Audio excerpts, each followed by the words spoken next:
Outlast is my favorite horror game of all time.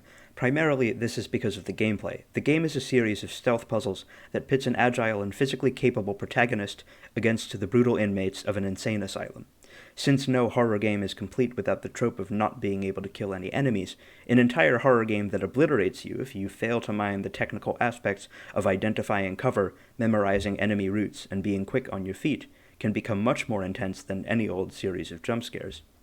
There are almost no jump scares in the game, by the way. What makes the game scary is that the protagonist is attempting an escape from a dangerous and unpredictable situation. You can't see without your video camera's light, and on the harder difficulties, you're not allowed to carry many batteries with which to recharge the light, so darkness constantly disrupts your vision. Even when you're using the light, seeing is still slightly difficult, so each level puts you in close quarters with an armed inmate from whom you need to hide while you can't see. Those circumstances may appear to lend themselves to jump scares, but what'll stick out to you is the dull ache of tension you'll feel as you shuffle from hiding place to hiding place. The enemies exhibit high sensitivity to noise, so if you want to avoid someone effectively, you have to walk at an agonizing pace to reach whatever lever or locker.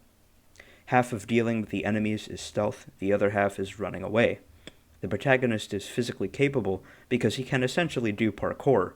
There's not a whole lot of parkour for him to do, but he can vault over desks and shimmy along walls.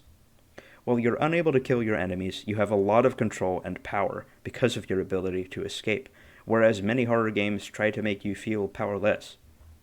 While its gameplay interests me the most, Outlast is still a cinematic experience, full of flickering lights and creepy Judeo-Christian imagery. The game definitely hits all the horror movie high notes from the 2000s. If it were one of those movies, would it score higher than 40% on Rotten Tomatoes? Probably not, but you'll invest a lot in the story, because the premise is that you're a journalist who's trying to expose the nefarious experiments taking place at an asylum.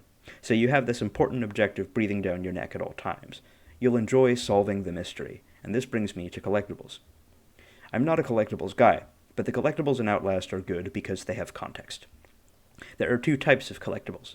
There are files that uncover the mystery behind the experiments, and there are personal notes the protagonist writes when he views certain events or items through the camera.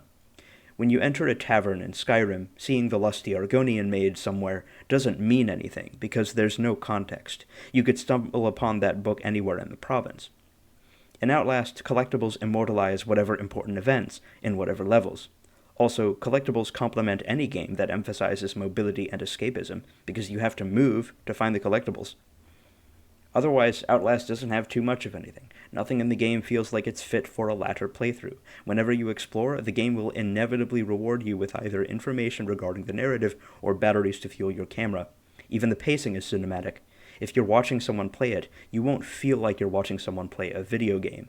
In fact, many Halloweens ago, my friends and I took turns being the driver as we played through it, and we all had a blast. So it's certainly a bit of a party game too. If you'd like to add it to your next Halloween party, and you should, it's on Steam for $20, and the Whistleblower DLC is available for $8. Your first playthrough will probably take about 8 hours, but once you learn to channel your Doom 2016 reflexes into a horror game, it should only take 3. I know that doesn't sound like a bang for your buck, but Outlast is one of the most extensive horror games out there. It pays such incredible attention to detail that you could play through it 5 times and pick up different things each time.